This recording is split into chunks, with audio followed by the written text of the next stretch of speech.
Baik, bismillahirrahmanirrahim. Assalamualaikum warahmatullahi wabarakatuh. Perkenalkan, saya Abdul Faujan dari kelas PMT 6A. Di sini saya akan mencoba mereaksikan sebuah video pembelajaran yang dibuat oleh rekan-rekan saya. Nah, salah satunya itu bernama Inggil Nur Utami yang membahas tentang perkembangan komponen hardware. Oke, sebelum kita melihat videonya, alangkah baiknya teman-teman sekalian untuk mengklik tombol like dan subscribe-nya untuk memotivasi saya mengembangkan channel ini.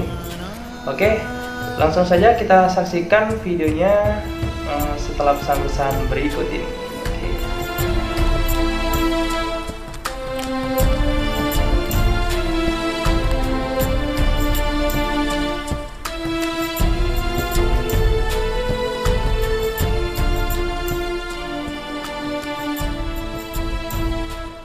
Oke, di sini saya akan mereaction video dari rekan saya yang bernama Inggil Nur Utami. Nah, bagaimana videonya? Langsung saja kita akan lihat ya, seperti apa bentuk videonya. Assalamualaikum warahmatullahi wabarakatuh. Perkenalkan, nama saya Inggil Nur Utami dari kelas PMT 6A. Oke, sepertinya rekan saya ini menggunakan sebuah software untuk membuat video pembelajaran dengan menggunakan media PowerPoint ya. Ya, kita akan lihat lagi videonya. Di sini saya akan menjelaskan tugas mata kuliah komputer dan pemrograman yang berkenaan dengan materi perkembangan komponen hardware. Yang pertama yaitu pengertian hardware. Hardware atau perangkat keras adalah bagian komputer yang bisa kita lihat wujud fisiknya. Hardware komputer tersusun dari komponen-komponen elektronika dan mekanisme yang dirakit membentuk modul-modul yang diberi nama sesuai dengan fungsinya. Adapun komponen-komponen hardware, yaitu yang pertama motherboard, kemudian monitor, keyboard, mouse, printer, CPU atau prosesor, CD atau DVD, hard disk, sound card, dan RAM.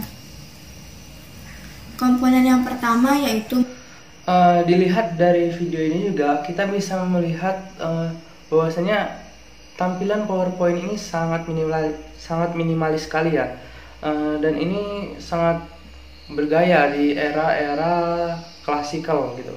Buat Anda yang suka dengan era klasik, ini sangat cocok PowerPoint seperti ini untuk Anda. Kita lihat lagi videonya. Motherboard merupakan bagian komputer yang paling utama karena berisi sistem BIOS atau Basic Input Output System. Beberapa merek motherboard yang terkenal seperti Asus, Gigabyte, Albatron, Hibbett, dan lain-lain. Yang kedua yaitu monitor. Monitor merupakan media tampilan gambar hasil output dari VGA card. Dahulu, monitor komputer dimulai dengan monitor tabung hitam putih, monitor warna CGA, VGA, dan SVGA. Nah, kini monitor yang sedang populer yaitu monitor LCD karena memiliki kelebihan seperti tipis, hemat biaya, dan tingkat radiasinya pun rendah. Yang ketiga yaitu komponen keyboard. Keyboard merupakan sebuah papan ketik yang berisi semua model huruf, angka, karakter, dan tanda baca yang menjadi sarana bagi pengguna komputer dalam memasukkan data ke komputer. Nah, tombol keyboard yang paling terkenal ialah tombol Enter karena tombol ini merupakan tombol yang berfungsi untuk memasukkan data setelah diketik. Kemudian yang keempat yaitu komponen mouse. Mouse merupakan sebuah alat pointer untuk mengakses melalui layar monitor. Penggunaan mouse ini juga dikenal dengan istilah drag, yang artinya menggeser atau menarik. Ujung kabel pada mouse suara yang ada pada video ini bisa dikatakan jelas ya, sangat jelas. Walaupun ada sedikit noise yang bisa dikatakan itu tidak terlalu mengganggu ya. Ya, bisa dimaklumi. Mungkin kita juga tahu membuat video seperti ini di ruangan selain studio itu sangat susah ya, karena terlalu banyak noise. Oke, kita lanjut lagi videonya. Itu dimasukkan dalam port yang terdapat di CPU komputer. Yang kelima yaitu komponen printer. Printer merupakan alat untuk mencetak hasil kerja dari komputer ke dalam media kertas. Printer ada yang menggunakan sistem dot matrix, tinta, dan ada juga yang laserjet. Dahulu printer hanya digunakan untuk mencetak dokumen, kini printer sudah bisa untuk mencetak foto. Kemudian yang keenam ada CPU atau Central Processing Unit, ialah tempat memproses instruksi program yang ada pada komputer mikro. Pemroses ini terdiri dari ribuan hingga jutaan IC. Pemroses ini umumnya diberi nama sesuai dengan keinginan pembuatnya dan pada umumnya juga ditambah dengan nomor seri. Misal dikenal dengan pemroses Intel 80486 di X2400. CPU juga mempunyai beberapa alat penyimpanan yang berukuran kecil yang disebut dengan register. Nah, yang ketujuh yaitu komponen hardware berupa CD atau DVD. Nah, optical drive adalah alat pembaca untuk media penyimpanan data berupa disk, DVD, or CD. DVD atau CD berupa kepingan cakram optik yang berisi data. Ada dua jenis DVD atau CD. Yang pertama, DVD atau CD-ROM, read only memory, yaitu hanya bisa membaca isi dari disk DVD dan CD. Yang kedua, DVD atau CD-RAM, random access memory, yaitu bisa membaca dan menulis. DVD atau CD-RAM lebih dikenal dengan istilah DVD-RW atau CD-RW. RW yaitu read write. Contoh merek DVD atau CD-ROM atau RAM adalah LG, Samsung, Sony. Dari cara rekan saya ini menjelaskan materi, bisa dikatakan bagus ya. Cara dia membaca dan cara dia menyebutkan kosakata atau bahasa asing bisa dikatakan sangat bagus dan bisa memenuhi keinginan apa yang ingin disampaikan pemateri untuk menuju kepada penerima materi. Dan Pioneer. Kemudian yang kedelapan ada hard disk. Hard disk ialah media penyimpan data permanen, jadi data tidak hilang meskipun listrik sudah dimatikan. Nah, hard disk ini berisi sebuah cakram magnetik yang mampu menyimpan data. Ukuran hard disk biasanya itu dinyatakan dalam bentuk byte, contohnya 160 GB atau sama dengan 160 miliar byte. Hard disk ini pertama kali ditemukan oleh Reynold Johnson di tahun 1956. Hard disk pertama berukuran 4,4 MB. Nah, sekarang hard disk dikenal dengan dua macam, yaitu ATA dan SATA atau dengan serial ATA. Hard disk ATA mempunyai koneksi 40 pin dan hard disk SATA hanya mempunyai koneksi 6 pin. Hard disk SATA lebih cepat dari hard disk ATA. Namun jika motherboard yang tidak mendukung koneksi SATA, maka tidak bisa menggunakan hard disk SATA. Yang kesembilan yaitu sound card. Sound card merupakan bagian sekali lagi ini merupakan PowerPoint ataupun bentuk materi pembelajaran dengan media PowerPoint yang sangat bagus. Namun akan lebih bagus lagi jika PowerPoint ini dilengkapi dengan gambar.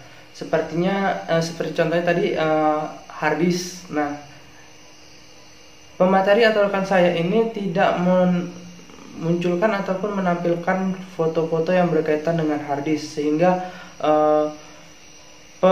pendengar atau seperti kita yang melihat video ini itu akan kesulitan untuk menerawang bagaimana bentuk apa yang pemateri maksudkan gitu. Seperti tadi ada hard disk, ada CD-ROM atau RAM dan lain sebagainya. Oke, kita lihat lagi videonya. Mendekode data-data digital menjadi sinyal suara. Dengan penemuan sound card, maka perkembangan dunia multimedia pada komputer menjadi semakin luas. Sound card yang baik mampu menghasilkan suara dengan sampling yang rapat dan halus, sehingga suara yang dihasilkan mendekati suara asli atau high fidelity. Yang ke-10 yaitu RAM, Random Access Memory, merupakan sebuah unit penyimpanan data tidak permanen, yang artinya data dalam RAM akan hilang jika listrik mati. Ukuran data dalam RAM dinyatakan dengan byte, dan kecepatan akses RAM dinyatakan dengan hertz. Jadi, dalam RAM tidak cuma data saja, namun ada parameter lain seperti kecepatan RAM. Nah, Kecepatan RAM ini harus sesuai dengan spesifikasi soket RAM pada motherboardnya. Contoh, RAM 512 MB PC667 mempunyai ukuran dasta 512 MB dengan kecepatan akses 667 Hz. Maka contoh dari beberapa merek RAM adalah seperti Vigen, Kingston, VisiPro, Remus, dan lain-lain. Nah, generasi RAM ini mengalami perkembangan dari waktu ke waktu. Dari yang pertama static RAM, kemudian non-volatile RAM, kemudian yang ketiga dynamic RAM, kemudian synchronous RAM, kemudian ada DDR RAM, kemudian DDR2 RAM, kemudian dan DDR3 RAM atau DDR generasi ketiga RAM. Baiklah, sekian penjelasan dari saya mengenai materi sejarah perkembangan hardware komputer. Apabila masih banyak terdapat kesalahan, saya mohon maaf. Saya ucapkan terima kasih dan wassalamualaikum warahmatullahi wabarakatuh. Oke, itu tadi adalah video pembelajaran dari rekan saya Insinyur Lami. Nah, setelah saya lihat keseluruhan materi ataupun bahan yang dituangkan pada PPT ini atau media pembelajaran ini, dia bisa dikatakan cukup bagus ya, dan cukup terperinci, sehingga ini bisa membuat kita para pencari ilmu yang ingin menguak ilmu dari sebuah media pembelajaran seperti ini, kita bisa menangkap maksud ataupun tujuan apa yang ingin disampaikan dari pemateri itu. Nah, mungkin ini saja yang bisa saya reaksikan dari video pembelajaran dari Inggil Nur Utami ini. Oke, mungkin hanya ini saja. Assalamualaikum warahmatullahi wabarakatuh.